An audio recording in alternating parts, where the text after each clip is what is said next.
Sí, en este video vamos a examinar el capítulo de Fodor y O'Connell, Argentina y la economía atlántica, que a diferencia de los capítulos anteriores de Gerchunov y Liach, no es un manual y por lo tanto va a plantear dificultades mayores. Es un texto más rico, es un texto más interesante, pero lo que sí es cierto es que les va a costar mucho más entenderlo. El trabajo fue escrito en el año 1973 y a mí me parece muy interesante porque examina esos vínculos imperiales y de la dependencia, no desde la perspectiva de la denuncia o simplemente el panfleto político, sino que se refiere a acciones concretas, acciones reales. Muchas veces cuando ustedes me hacen consultas yo les digo, bueno, vamos a ver qué es lo que está pasando, quiénes están atrás, qué significa. Ustedes pueden pensar que eso es distinto, pero siempre tenemos que acordar que las acciones económicas son llevadas por personas que tienen sus intereses y eso es lo que tenemos que entender. No desde una perspectiva moral, ni decir, uy, qué gente mala, qué gente buena, los pobres son buenos, los ricos son malos, sino que lo que hay que entender justamente es que las acciones económicas responden a intereses concretos y eso nos permite entender, porque si no simplemente estamos hablando sobre grandes conglomerados, grandes números, hablamos de Argentina, Inglaterra, Estados Unidos y eso no significa nada. Por eso siempre hago mucho énfasis en que distingan el sector privado del sector público y eso plantea dificultades. El trabajo de Fodor examina la relación entre Argentina e Inglaterra y en algún caso la relación entre Argentina, Inglaterra y los Estados Unidos, especialmente sus vínculos económicos que muchas veces están relacionados a cuestiones políticas y también al accionar concreto de ciertos actores sociales. El texto arranca describiendo distintos triángulos, ¿sí? Triángulos, ¿quiénes serían los vértices que hay en este triángulo? Obviamente Argentina, Gran Bretaña o Inglaterra, como quieran llamarlo, yo llamo generalmente Inglaterra, es incorrecto pero la costumbre, y del otro lado Estados Unidos, tres vértices, Argentina, Inglaterra y los Estados Unidos, y entre esos vértices se producen una serie de intercambios que se describen primero desde la perspectiva comercial, por eso vamos a hablar del triángulo comercial. Entonces, Argentina e Inglaterra tienen una relación muy importante, muy significativa, que es anterior a cualquier relación con los Estados Unidos, entre Argentina y los Estados Unidos. Eso ya lo vimos en los capítulos anteriores. Y desde el punto de vista comercial, ¿qué es lo que intercambian Argentina e Inglaterra? Fíjense que yo uso Argentina e Inglaterra. ¿A qué me refiero? A los intercambios que hacen el sector privado argentino con el sector privado inglés. Eso es muy importante. Por supuesto que hay gobiernos y que los gobiernos responden a ciertos intereses, pero los intercambios comerciales, por ejemplo, se hacen entre empresarios radicados en la Argentina y empresarios radicados en Inglaterra, ¿sí? Entonces, partiendo de esa aclaración importante, vamos a ver qué bienes se intercambian. Argentina exporta a Inglaterra cereales, ¿sí? No es Inglaterra el exclusivo comprador, pero es un mercado importante para los cereales argentinos. Alrededor del 30% de todos los cereales argentinos se venden en Inglaterra. También a Inglaterra se le vende principalmente carne, ¿sí? Y el mercado inglés es muy importante para las exportaciones argentinas de carne. Cuando hablamos de estas exportaciones, nos referimos a que más o menos la mitad de toda la carne congelada, ¿sí? De la carne tipo freezer, va a Inglaterra y el 99%, vamos a decir el 100%, toda la carne enfriada es consumida en Inglaterra. Entonces, el mercado de las carnes inglés es fundamental para la Argentina, ¿sí? En cuanto a los cereales, eso se encuentra mucho más repartido porque se vende en Inglaterra, se vende en Francia y se vende en otros lados. Lo mismo la lana. En realidad, Lana en Inglaterra se vende muy poca, pero se vende bastante en Francia, en Bélgica, en Holanda, en España, porque justamente son mercados importantes para la Argentina. No el mercado inglés, que se abastecía de sus colonias, principalmente de Australia.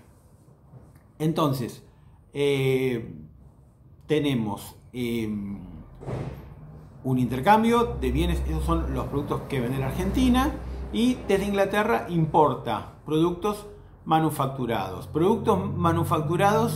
de distinto tipo, especialmente aquellos vinculados con el ferrocarril, porque como señalamos antes y vamos a volver a señalar ahora, los intereses de los dueños de los ferrocarriles, de las empresas que fabrican material ferroviario en Inglaterra y también de las minas de carbón están íntimamente ligados, es decir, que pertenecen al mismo grupo, y de hecho muchas personas tienen acciones en empresas ferrocarrileras de producción de carbón y también de material ferroviario, ¿sí? Por eso es que la política de los ferrocarriles ingleses es comprar material ferroviario y carbón proveniente de Inglaterra, no por una cuestión vinculada a la patria, sino vinculada con sus intereses personales, ¿sí? Porque son empresarios que tienen intereses diseminados entre los distintos sectores. Entonces, de Inglaterra se trae eso, se trae telas de algodón. Van a ver que el mercado de telas de algodón no es exclusivo y que en la Argentina, especialmente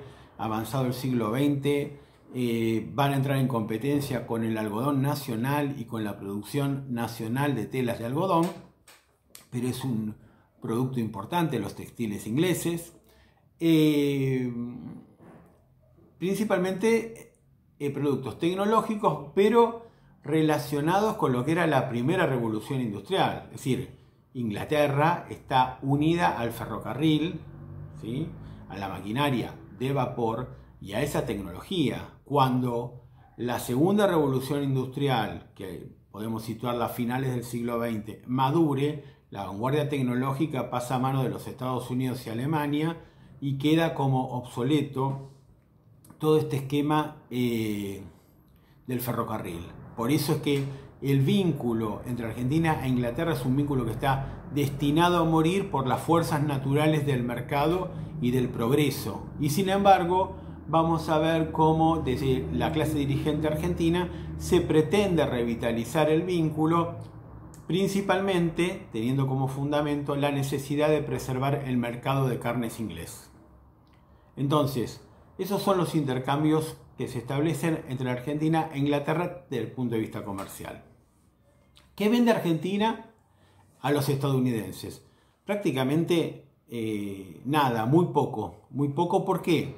Porque las producciones argentinas, agrarias, son competitivas con las producciones de los Estados Unidos. Recuerden que el cowboy es de los Estados Unidos, por eso el sector ganadero es muy significativo, y ustedes habrán visto pues, unas cuantas series. Yo que soy viejo hablo sobre la familia Ingalls, ¿sí?, que es una serie que debe tener 40 años, perdón, pero es así, de agricultores, granjeros. El sector cerealero es muy importante y todo lo que es el medio oeste de los Estados Unidos se encuentra vinculado con la producción de cereales. Así que es muy poco lo que Argentina puede vender en los Estados Unidos y en cambio es mucho lo que los estadounidenses pueden vender a la Argentina, especialmente lo que tiene que ver con el sector del automóvil, ¿sí? Porque ya estamos avanzado el siglo XX en plena revolución del automóvil. Entonces, en la Argentina hay un importante mercado automotor. Desde Argentina se importan automóviles desde los Estados Unidos y también se importan los repuestos, los neumáticos. Ya en la década del 20 se van a instalar acá empresas que van a fabricar repuestos para el automóvil y también van a fabricar neumáticos en la Argentina para abastecer a este complejo. No solo los automóviles, que son importantes, sino también y principalmente vamos a tener la cuestión de los camiones, el transporte en camiones, que va a ser el que finalmente reemplace al ferrocarril. Entonces, estas importaciones provenientes de los Estados Unidos crecen, todo lo que es moderno, maquinaria moderna, maquinaria para la industria textil, por ejemplo, maquinaria para lo que tiene que ver con las máquinas de coser, por ejemplo, ¿sí? Todo eso viene de los Estados Unidos y además, como ya vimos en el capítulo de Gerchunov-Iliach, proviene de los Estados Unidos la maquinaria que utiliza el sector agrícola. Entonces, hay una creciente importación de productos provenientes de los Estados Unidos que hacen que para 1925 los Estados Unidos sean el principal proveedor de la Argentina, desplazando desde ese punto de vista a los ingleses. Este triángulo se desestabiliza aún más porque los estadounidenses tienen una balanza comercial muy favorable con los ingleses. Bueno, se me acaba el tiempo como Cenicienta y por eso prometo continuar en los próximos videos con otros triángulos. Gracias.